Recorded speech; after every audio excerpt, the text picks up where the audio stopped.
Heart touching love story.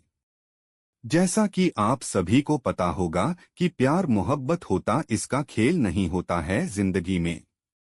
और जो लोग मोहब्बत करते हैं और मोहब्बत से बिछड़ जाते हैं उनका दर्द इस जहान से काफी ज्यादा बड़ा होता है। क्योंकि लव स्टोरी इन हिंदी की कहानियां इन्हीं लोगों के रुला देने वाली कहानी राजा बेवफाई कहानी से शुरू होती है। राज और पूजा एक साथ पढ़ाई करते थे। वह दोनों एक अच्छे दोस्त थे। राज मध्यम वर्ग परिवार से था, लेकिन पूजा एक बहुत ज्यादा अमीर घर की लड़की थी। दोनों साथ में पढ़ाई करते थे और साथ में कॉलेज पढ़ने के लिए जाया करते थे। दोनों के घर एक ही गांव में थे, इसी कारण थे दोनों कॉलेज के बाहर भी खेलने के लिए जाया करते थे।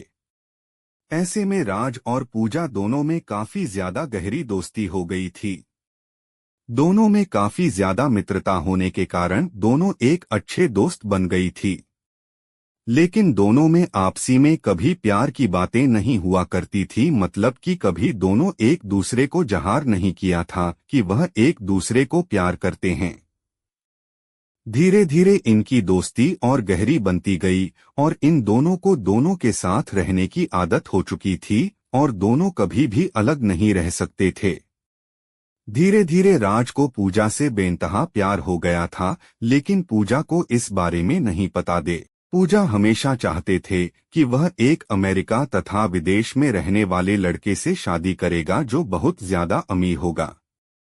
लेकिन राज एक मध्यम वर्ग परिवार से था, इसी कारण से पूजा की ध्यान राज पर नहीं गया। पूजा हमेशा से ही चाहते थे कि हमें अमेरिका में रहने वाले लड़के जो बहुत ज्यादा कमाते हैं मैं उन्हीं से शादी करूंगी और उनके साथ पूरी जिंदगी भर खुश रहूंगी। धीरे धीरे समय बीतता गया। पूजा की शादी की उम्र हो चुकी थी। उनके माता पिताजी हम लड़के ढूंढने की तैयारी कर रहे थे। जैसे ही एक दिन पूजा राज्य कहता है कि मेरे पिताजी तथा माताजी मेरे लिए लड़का ढूंढने का प्रयास कर रहा है, तो उसके बाद हर आज के पैरों तले जमीन निकल गई, क्योंकि राज भी पूजा से बेइंतहा प्यार करता था। लेकिन राज पूजा के मन के बात को जानता था चित्र से कि हुआ क्या चाहती है, और पूजा तो हमेशा से ही अमीर लड़के से शादी करने के लिए चाह रहे थे। ऐसे में अगर राज अभी तो पूजा से शादी नहीं हो सकती थी, इस कारण से हुआ चुप ही रहा और जो हो रहा है उसे होने दिया। धीरे धीरे जैसे ही उनके माता पिताजी ही लड़का ढूंढने का प्रयास करने लगा था, वैसे ही एक अमेरिका से लड़का आया था शादी करने के लिए, जिसका नाम पीयूष था। बहुत ज्यादा अमीर घर का लड़का था। वह अमेरिका में जॉब करता था और उसकी महीने की कमाई तकरीबन $500 प्रति घंटा थी। जैसे जैसे शादी के बाद भी चलता गया, वैसे वैसे राज की जिंदगी खराब होने लगी थी। वह अपने आप में किसी भी चीज पर ध्यान नहीं देता था, साथ ही पढ़ाई लिखाई पर भी ध्यान नहीं दिया करता था। राज को पूजा के जाने का गम सताने लगा और वह चाह कर भी इस बात को नहीं बोल सकता था कि राज पूजा से शादी करेगा, क्योंकि राज के पास से अपनी हैसियत नहीं थी जितनी हैसियत के लड़के के बारे में पूछा आपसे सोचा करते थे और रात को भी बताया करते थे, युवा कितनी हमें लड़के से शादी करेंगे। रुलाने वाली लव स्टोरी। धीरे बात फाइनल होने लगी थी शादी की। पूजा और राज के बारे में काफी लोगों की बहुत ज्यादा पता था कि यह दोनों हमेशा साथ में रहते, हो सकता है दोनों की शादी एक साथ हो। उसके बाद एक दिन पूजा राज कहती है कि मेरी तो शादी होने वाली है, क्या तुम अपनी शादी नहीं करोगे? पूजा कहता है कि मेरा अभी शादी करने का मन नहीं है, पहले तुम कर लो, उसके बाद मेरा मन होगा तो मैं बाद में शादी कर लूंगा। वह दिन दूर नहीं था जब पूजा की शादी नजदीक आ रही थी। जैसे जैसे पूजा की शादी नहीं दिखा रही थी, वैसे वैसे राज का जीना मुश्किल होने लगा था। वह अपनी के बारे में किसी से कुछ नहीं कहता था और लोगों को भी यह पता नहीं, कुछ भी नहीं चल रहा था कि राज पूजा से प्यार करता है। जैसे जैसे पूजा की शादी नजदीक आ रही थी, वैसे वैसे राज की जिंदगी में बेचा ही नहीं हो बेदर्द जिंदगी शुरू होने वाली है हो रही थी। जैसा कि आप सभी लोग रुलाने वाली लव स्टोरी को बहुत ज्यादा पसंद करते हैं, ठीक है, इस कहानी में भी है। इस कहानी में राज जब एक दिन दिखता है कि पूजा के घर में बहुत सारे आदमी आए होंगे और उसके घर में पीयूष, जिससे पूजा की शादी होने वाली थी, वह भी आया हुआ था। जितना देखते हैं, राज सब कुछ समझ गया कि पूजा की शादी फिक्स होने वाली है और राज मन ही मन अपनी औकात पर पछतावा कर रहा था कि अगर मेरे भी औकात होती है ज्यादा पैसों की, ज्यादा अमेरिकी, तुम्हें भी पूजा जैसा नहीं कर सकता था। जैसे ही पूजा की शादी फिक्स हो गई थी, उस दिन रात में राज रात भर नहीं सोया था। वह रात भर अपने बिस्तर में रो रो कर अपने प्यार को याद कर रहा था। राज सोच रहा था कि मैंने प्यार में किया तो ऐसा प्यार किया कि नहीं उसे बता सकता हूँ और ना ही उससे शादी कर सकता हूँ। इसके बाद राज फिर सुबह उठकर है और पूजा के घर चला जाता है, क्योंकि पूजा में उसके घर आई थी राज को बुलाने के लिए। दोनों की शादी में महज कुछ ही दिन बाकी थे। पूजा अपनी शादी को लेकर बहुत ज्यादा खुशी में थी। इधर आज अपनी जिंदगी को लेकर लेने सपने, दादा रात भर रोया करता था अपनी सैड लव स्टोरी को लेकर। दोस्तों, हमेशा से ही प्रेमी प्रेमिका के बीच में यही सब होता आया है। जब भी कोई किसी से सच्चा प्यार करता है, वह उसे बहुत ही मुश्किल से मिलता है और सच्चा प्यार की कहानी बहुत जल्दी अंत हो जाती है। अब तो पूजा की शादी होने ही वाली थी। राजेश की तैयारियों में बिजी था। पूजा राज को अपने साथ कभी मार्केट लेकर जाती है तो कभी कपड़े खरीदने के लिए रुक अभी दर्जी के यहाँ। राज बेचारा पूजा की शादी को लेकर बहुत ज्यादा तैयारियां कर रहा था। साथ ही है राज को मन ही मन बहुत ज्यादा उदास भी रह रहा था कि उसकी जिंदगी में से पूजा जाने वाली है। लेकिन फिर भी वह किसी से कुछ भी नहीं कह रहा था और अपना काम सही और सही समय पर कर रहा था। अब तो वह दिन भी आ गया जो पूजा की सगाई हो रही थी। फिर भी उसके एक ही दिन बाद पूजा की शादी थी। सभी मेहमान लोग आ चुके थे। राज मेहमान की खातिरदारी कर रहा था तथा अब तो बाराती भी आने वाले थे पूजा की, और वह बढ़ाते की खातिरदारी अथवा सम्मान करने के लिए तत्पर खड़े थे। आपको बता देगी, दिल में इतनी ज्यादा दर्द होने की वजह से अपनी प्यार की कहानी किसी को बताए बिना एक बार चुपचाप सब कुछ जान कह रहा था। अब तो पूजा की शादी हो गई थी। पीयूष बस के साथ घूमने फिरने के लिए तथा हनीमून मनाने के लिए कहीं दूर जाने वाला था। राज मन ही मन उदास हो रहा था। उन्होंने पूजा को लेकर खो गई चिंता ही छोड़ देते, क्योंकि अब तो पूजा की शादी भी हो गई थी। अब तो कुछ नहीं होने वाला था। पीयूष और पूजा दोनों साथ में घूमने के लिए चले जाते हैं। दोनों साथ में जब घूमने जाते हैं, एक मॉल में शॉपिंग करने के लिए जाती है पूजा और पीयूष दोनों।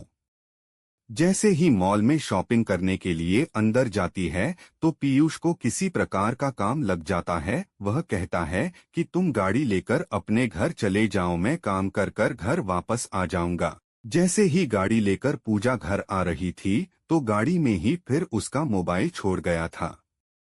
उसके मोबाइल में एक लड़की का फोन आ रहा था, जिसका फोटो भी उसके कॉलर आईडी पर लगा हुआ था। वह लड़की तो नहीं ज्यादा सेक्सी थी, नग्न अवस्था में फोटो लगा हुआ था।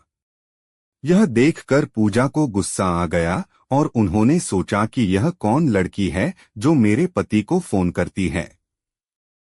पूजा गुस्सा से फोन उठाती है। वैसे ही फोन उठता है, उधर से आवाज आती है, जानू तुम कहाँ हो, लग रहा है मुझे छोड़कर कहीं चले गए हो या तुम्हें कोई दूसरी मिल गई है। अब तो तुम मुझे फोन भी नहीं करते हो। यह देखकर पूजा को बहुत ज्यादा गुस्सा आ जाता है। हुआ फोन काट देता है। जैसे ही पूजा फोन करती है, वह बहुत ज्यादा गुस्से में होती है। वह गाड़ी इधर उधर और बहुत ही स्पीड चलाने लगती है। गाड़ी स्पीड चलाने के क्रम में उसके सामने एक बहुत बड़ी गाड़ी आती है और पूजा गाड़ी को कंट्रोल नहीं कर पाती है और उस गाड़ी में जाकर टक्कर मार देती है। पूजा जैसे ही गाड़ी को टक्कर मार दी है, वह बेहोश हो जाती है। अब तो पूछा कि बहुत ज्यादा हालत खराब हो गई थी, उसके दिमाग से बहुत ज्यादा खून निकल रहा था, मतलब उसके सर में चोट लगी थी। जैसे ही ऐसी जानकारी पूजा के घर वाले तथा राज को मिलती है, वह तुरंत ही दौड़े दौड़े शहर जाकर अपनी पूजा को उड़ाकर हॉस्पिटल लेकर आता है। हॉस्पिटल ले जाने के क्रम में पूजा की हालत बहुत ज्यादा खराब हो जाती है, जिस कारण से उसे बहुत ज्यादा मात्रा में उसके सर से खून भी निकल रहा था। यह देखकर राज को बहुत ज्यादा फिक्र होने लगी थी, लेकिन फिर भी वह पूजा को संभाल कर हॉस्पिटल लेकर गया।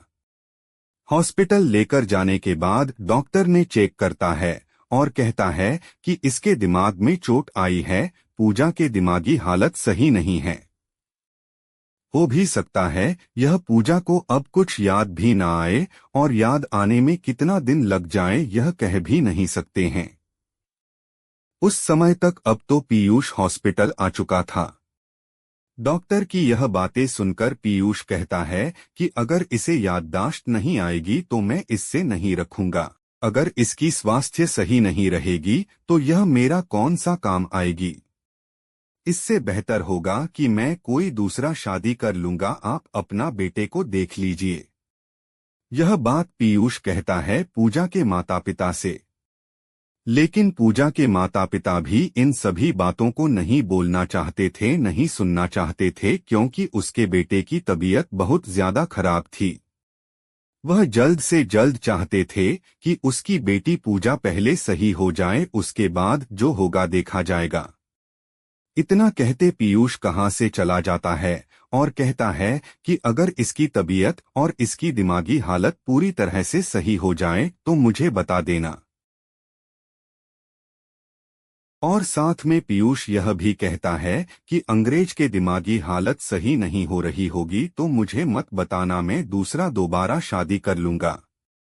यह सब सुनकर पूजा मन ही मन रो रही थी, लेकिन राज उसे दिलासा दिलाया था कि सब कुछ सही हो जाएगा, तुम बस सही हो जाओ। Heart touching love story movie इन हिंदी। अब तो पूजा को छोड़कर पिक्स अभी चला गया था, लेकिन उसकी देखरेख करने के लिए राज वहां मौजूद था। एक दिन और रात एक करके पूजा को अपनी मेहनत से बहुत ज्यादा सेवा कर रहा था। और फिर इतना भी काम लगता, मेडिकल दवाई जाना लाना या कोई भी काम तो राज्य किया करना था। सुबह बहुत ज्यादा मात्रा में हनी के समान दाता फल पूजा को ला कर दिया करता था, जिसके कारण सुलझा को इस पर ज्यादा प्यार आने लगा था। थोड़ा सा भी दूर नजर से होता था राज तो पूजा को तुरंत ही राज की चिंता होने लगती थी। लेकिन उसे घरवाले पूजा को कहते हैं कि अब तुम हमेशा राज राज क्यों करते रहती हो, राज तुम्हारा कौन लगता है। राज थोड़ा सा भी सोनी या कोई काम से अपने घर जाता था तो पूजा हमेशा राज को आवाज देने का प्रयास करता रहता था। पूजा को जब भी किसी चीज की जरूरत पड़ती थी तो वह हमेशा से ही राज से मांगा तो करती थी। एक दिन जब पूजा अपने माता पिता से कहती है कि राज कहाँ है, बोला हमें उसे बात करनी है, तो पूजा के माता पिता कहता है कि राज की शादी होने वाली है, राज भी अपनी लड़की देखने के लिए बाहर गया हुआ है। इतना सुनते ही पूजा के दिल में घबराहट होने लगती है और कहता है कि मेरा आज को लड़की की क्या जरूरत पड़ी है, आज तो बोल रहा था कि अभी वह शादी नहीं करेगा। फिर उसके माता पिता कहता है कि राज की भी शादी की उम्र हो गई है, उसके माता पिता बोल रही है कि शादी करने के लिए, इसी कारण से राज अपनी लड़की देखने के लिए गांव से बाहर गया हुआ है। फिर वह कहती है कि मुझे उसे जरूरी काम है, उसे जल्दी बुला दो। राज के माता पिता तथा राज दोनों तैयार हो रहे थे लड़की देखने जाने के लिए, तभी पूजा के माता पिता को फोन करके कहता है कि राज कहाँ है। राज के पिताजी कहते हैं कि राज अभी तैयार हो रहा है, उसके बाद हम लोग लड़की देखने के लिए जाएंगे। फिर उसके बाद पूजा के पिताजी कहते हैं कि पूजा राज को खोज रही है, शायद उसे कोई जरूरी काम होगा, इसीलिए राज को थोड़ा सा समय निकालकर बोलना कि पूजा उससे मिलने के लिए चाह रही है और कुछ देर के लिए वह अस्पताल आ जाए, फिर उसके बाद यहां से लड़की देखने के लिए जा सकता है।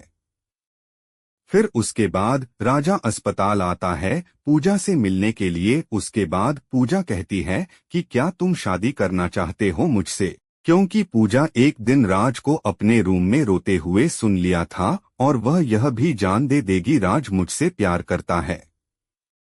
उसके बाद राज कहता है कि मैं तो हमेशा सही तुमसे प्यार करता हूँ, करता था और करता रहूंगा। ऐसे में अगर तुम मुझसे प्यार करती हो तो मुझसे शादी कर सकती हो, वरना मैं अपनी लड़की देखने के लिए मेरे पास था पिता के साथ लड़की देखने जा रहा हूँ। उसके बाद पूजा राज का हाथ पकड़ लेती है और कहती है कि मैं तुम्हारे साथ जीना मरना चाहती हूँ। मैं भी तुमसे बहुत पहले से ही प्यार करती थी, लेकिन मैं अपने प्यार को समझ नहीं पा रही थी। मुझे तो इतना अमीर लड़का चाहिए तो शादी करने के लिए, लेकिन आप मेरा सोच बिल्कुल बदल चुका है। अब मैं तुमसे शादी करने के लिए तैयार हूँ। फिर कुछ दिन बाद पूजा पूरी तरह से ठीक हो जाती है और फिर अपने घर वापस चली जाती है। उसके बाद पूजा के पिताजी उसके माता पिता को बुलाता है और कहता है कि आपके बेटे ने कहा था कि वह पूजा से शादी नहीं करेगा, हम लोग आप सारा रिश्ता तोड़ने वाले हैं। उसके बाद पीयूष माफी मांगता है और कहता है कि मैंने गलती से बोल दिया, तो मुझे लगा था कि अब पूजा सही नहीं होगी, लेकिन अब तो पूजा बिल्कुल सही हो गई है। मुझे ही पूजा को रखने में कोई आपत्ति नहीं है। लेकिन पीयूष की हकीकत जानने के बाद पूजा कहती है कि उसका चक्कर बाकी अन्य लड़कियों से भी चलता है, इस कारण से मैं फिर उसे शादी नहीं कर सकती हूँ।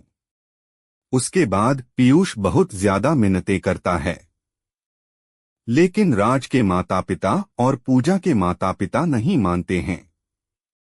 उसके बाद पूजा अपना रिश्ता सारा उसे तोड़ देती है और दोनों फैमिली के बीच पूरी रिश्ता खत्म हो जाता है। उसके बाद पूजा हो रहा है कि शादी बड़े ही धूमधाम से सभी के आज्ञा के अनुसार होती है। शादी के दिन पूजा और है राज बहुत ज्यादा खुश थे। पूजा को क्या मालूम चल गया था कि पैसा कुछ भी नहीं होता है अगर जिंदगी में प्यार नहीं है तो, क्योंकि पैसा तो कमाया जा सकता है, लेकिन एक अच्छा इंसान जो प्यार करने वाला होता है वह कभी नहीं मिल सकता है। पूजा को यह अच्छी तरह से मालूम हो गया था कि जिसके पास ज्यादा पैसा रहता है वह ज्यादा ही लड़कियों के चक्कर में रहता है, और जो बाहर देश में रहता है वह तो बहुत ज्यादा लड़कियों के चक्कर में रहता है। इसी कारण से वह अपने पड़ोस में रहने वाले राज से शादी करने का फैसला किया था। अब तो शादी करके दोनों अपनी अपनी जिंदगी बहुत अच्छा था, बहुत मस्ती के साथ गुजर रही थी। इससे हमें क्या शिक्षा मिलती है? इससे हमें यह शिक्षा मिलती है कि हमें अपनी पसंद के लड़के भी कभी भी अमीरी गरीबी का फासला नहीं ढूंढना चाहिए, बल्कि अपने जीवन साथी में जो हमें जिंदगी भर प्यार कर सके ऐसा जीवन साथी ढूंढना चाहिए। क्योंकि आजकल की लड़कियां सिर्फ पैसों वाले लड़कों पर मरती है। इसी कारण से मैं सभी को कहना चाहता हूं कि जिंदगी में पैसा ही सब कुछ नहीं होता है, प्यार करने वाला ही अच्छा सा लगता है, जीवन में स्वर्ग ला सकता है।